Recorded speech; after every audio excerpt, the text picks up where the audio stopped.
Assalamualaikum warahmatullahi wabarakatuh.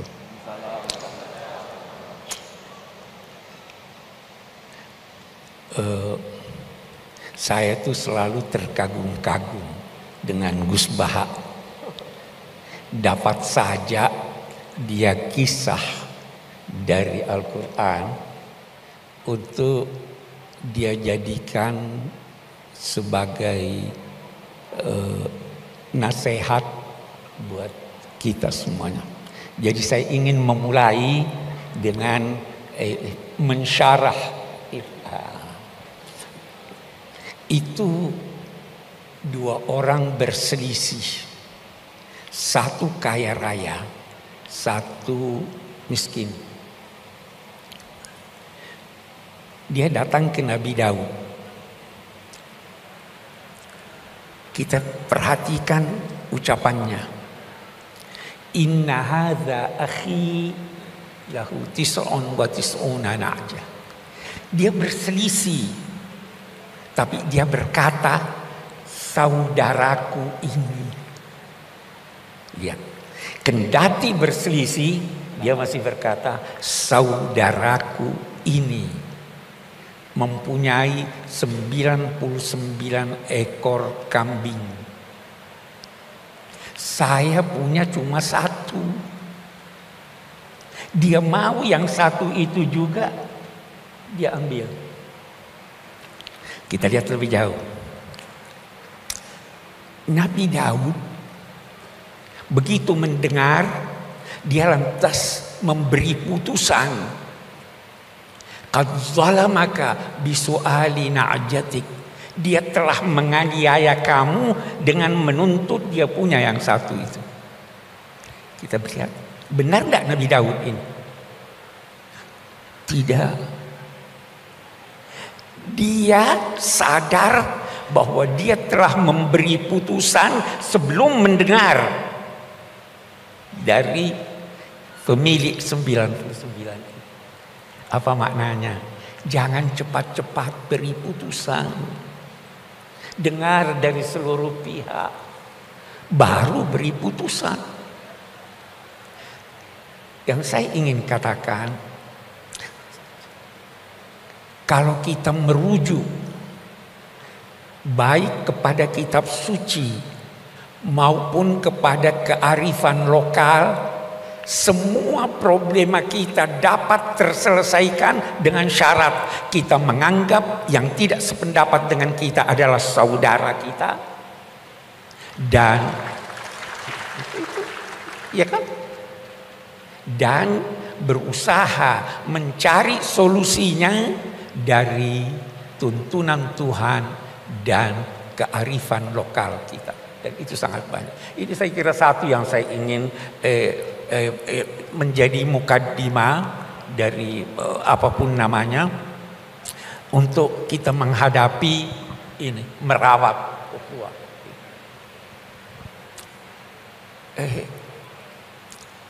Ini kan setelah pemilu, Bu, ya katanya.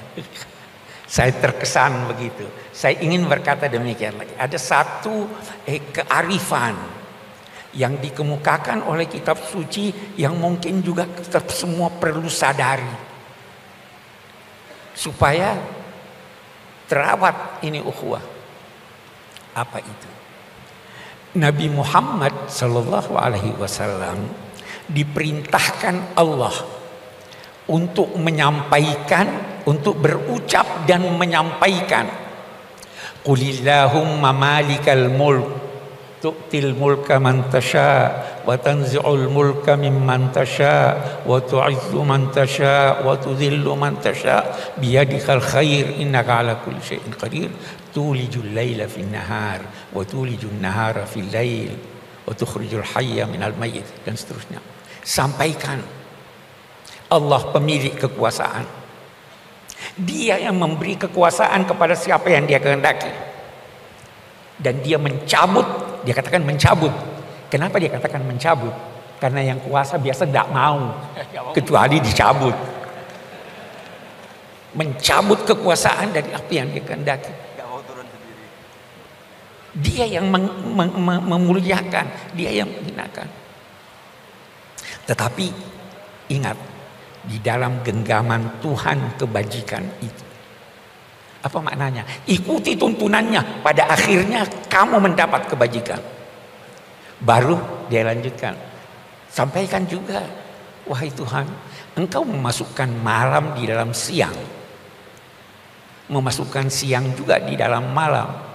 Engkau menghidupkan, mengeluarkan yang hidup dari yang mati, dan mengeluarkan yang mati dari yang hidup. Apa maknanya ini? Kata sementara pakar, inilah isyarat tentang teori dialektika. Jangan pernah menduga bahwa sesuatu yang sudah tidak ada harapan tidak mungkin muncul lagi. Karena Tuhan menghidupkan dari yang mati. Ikuti saja tuntunan Allah. Nah, apa tuntunan Allah? Ini tadi sebagian yang dikemukakan. Usahakan islah, usahakan perdamaian, usahakan merawat persaudaraan. Oke. Kemudian Nabi bersabda, sebagaimana keadaan kamu, begitulah ditetapkan penguasa kamu. Kama takununa yuwalla alaikum. Hei, apapun siapapun yang berkuasa, kekuasaannya bersumber dari Tuhan. Walaupun yang berkuasa itu menentang Tuhan. Itu Namrud, musuhnya Nabi Ibrahim, itu diberi kekuasaan oleh Tuhan. Tetapi ingat, dia yang memuliakan dan dia juga yang menghinakan, dia yang mencabut. Karena itu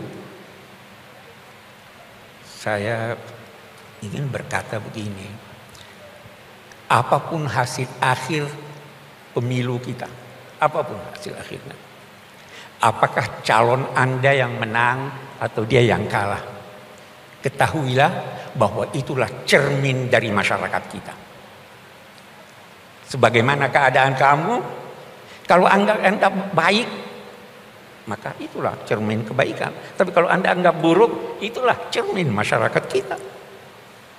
Kalau itu cermin masyarakat kita, maka terimalah dengan legowo, tetapi usahakan untuk memperbaiki. Jangan sampai ukhuwah ini, karena ini modal kita nih, ukhuwah ini modal kita.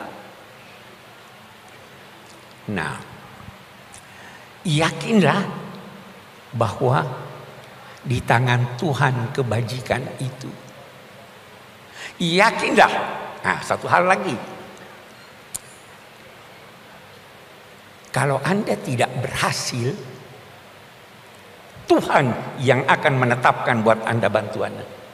Yakin itu. Itu ada di Al-Quran, itu dikatakan begini. Wa in kadu la yastafizzunaka liyukhrijuka minal ard idzan la yalbasuna illa qalil. Mereka itu hampir saja menjadikan engkau gelisah. Masyarakatmu gelisah dalam ketakutan. Kalau itu terjadi, yakinlah rezimnya pasti runtuh. Itu hukum kemasyarakatan.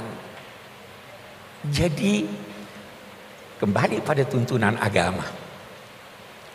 Apapun hasilnya, kita terima sambil berusaha untuk memperbaiki. Sambil menjaga ukhuwah ini. Karena inilah modal kita. Kita tidak ingin ada dari luar. Mari kita selesaikan persoalan kita di dalam. Itu saya kira itu yang pertama. Nah, sekarang saya ingin berbicara sedikit tentang apa sih ukhuwah itu. Apa itu ukhuwah? Ukhuwah itu dari segi bahasa berarti persamaan. Kita semua sama. Apapun persamaan antara sesuatu dengan sesuatu yang lain, maka itu saudaranya. Semakin banyak persamaan, semakin kukuh persaudaraan. Saudara itu dari bahasa Sanskerta. Saudara atau saudara, katanya artinya serahim, sama rahimnya. Kita serahim. Nah, kemudian berkembang maknanya sebagaimana perkembangan bahasa. Jadi ada persamaan. Saya memperoleh kesan bahwa saudara itu adalah yang seudara dengan Anda. Saudara. Binatang itu saudara kita, sama-sama kita. Wa ma min ta'irin yatiru bi janahihi illa umamun amsalukum. Tidak ada suatu burung yang terbang dengan kedua sayapnya di udara kecuali sama-sama kamu. Itu saudara kita. Setan itu, orang yang boros itu saudaranya setan. Innal mubadzirina kanu ikhwana syayatin. Jadi siapapun yang seudara dengan Anda adalah saudara Anda. Saudara kita. Binatang saudara kita. Tumbuhan saudara kita karena dia saudara. Bahkan dalam ajaran Al-Quran, batu pun bisa menjadi saudara kita. Gunung itu mencintai kita. Uhudun yuhibbuna. Dia juga dalam dua tanda petik hidup. Hidup. Semua saudara kita. Apalagi kemudian karena itu bertingkat-tingkat dan bermacam-macam persaudaraan itu. Salah satu di antaranya adalah saudara sebangsa. Kita sama-sama. Apa itu bangsa? Beda-beda definisi para pakar tentang bangsa. Tetapi yang jelas dengan bangsa, lahir bangsa dari adanya persamaan. Sama dengan saudara. Boleh jadi persamaan sejarah, persamaan budaya, persamaan cita-cita. Kita sebagai bangsa banyak sekali persamaan kita. Bahasa lebih penting bahasa pikiran daripada bahasa lisan. Harus menyatu kita. Karena itu dalam konteks persaudaraan sebangsa kita harus mencari titik temu. Tanpa titik temu, kita tidak bisa mewujudkan persaudaraan sebangsa. Saya teringat Sayyidina Ali pernah berkata begini.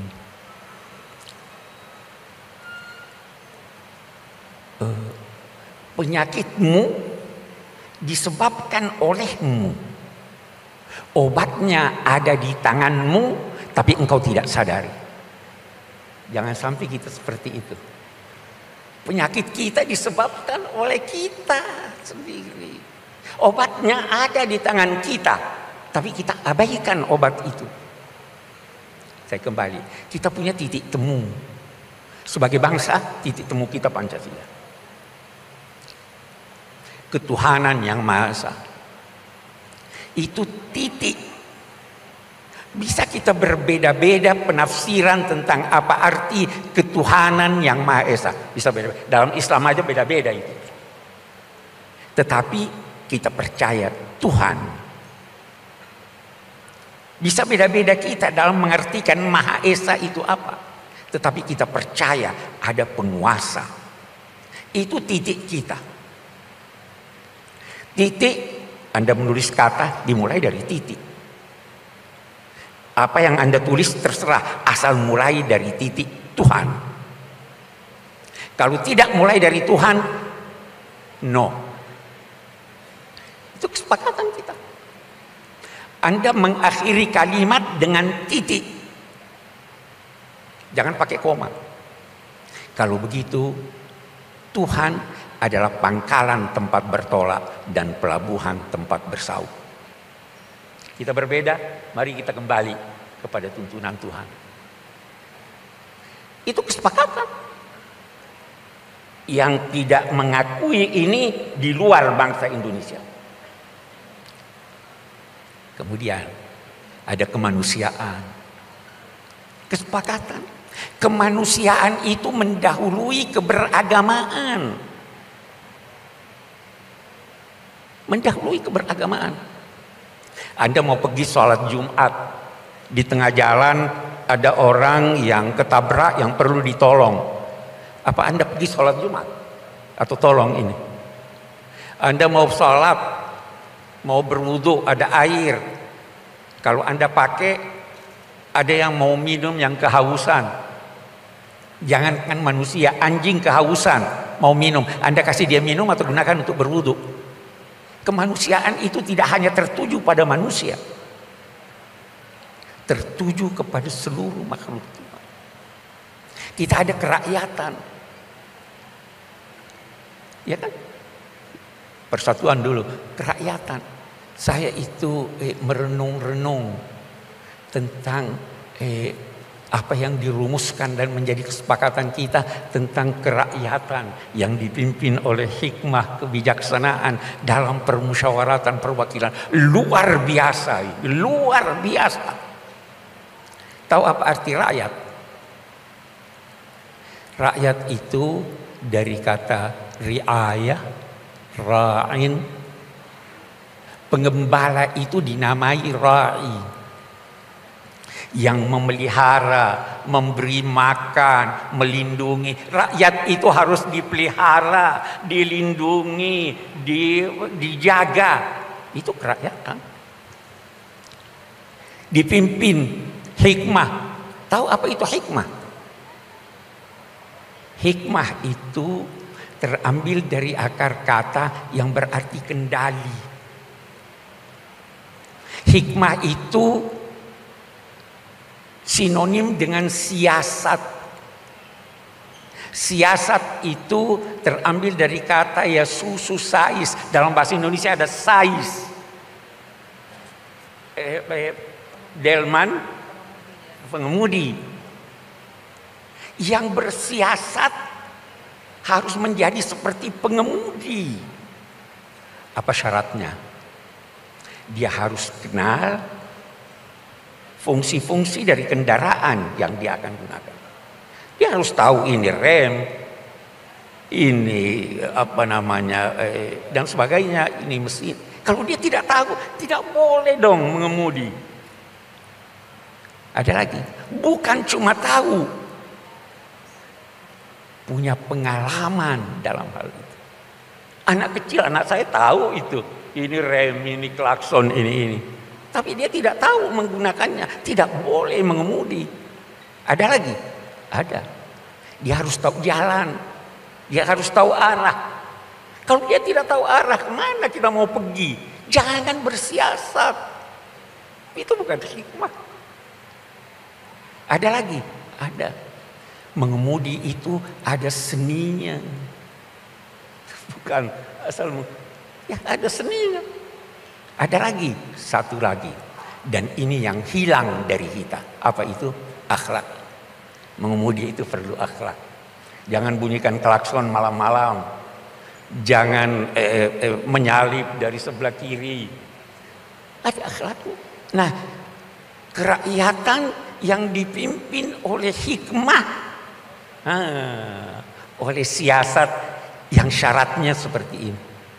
Baru dalam permusyawaratan. Musyawarah itu apa?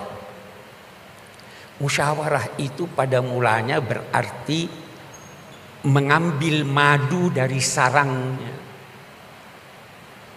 Siapapun yang menemukan madu itu milik bersama. Karena itu Nabi bersabda, orang beriman itu seperti lebah.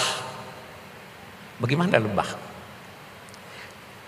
Dia selalu berada di tempat yang bersih. Kalau dia hinggap di dahan, dia tidak merusak. Ya, lebah begitu.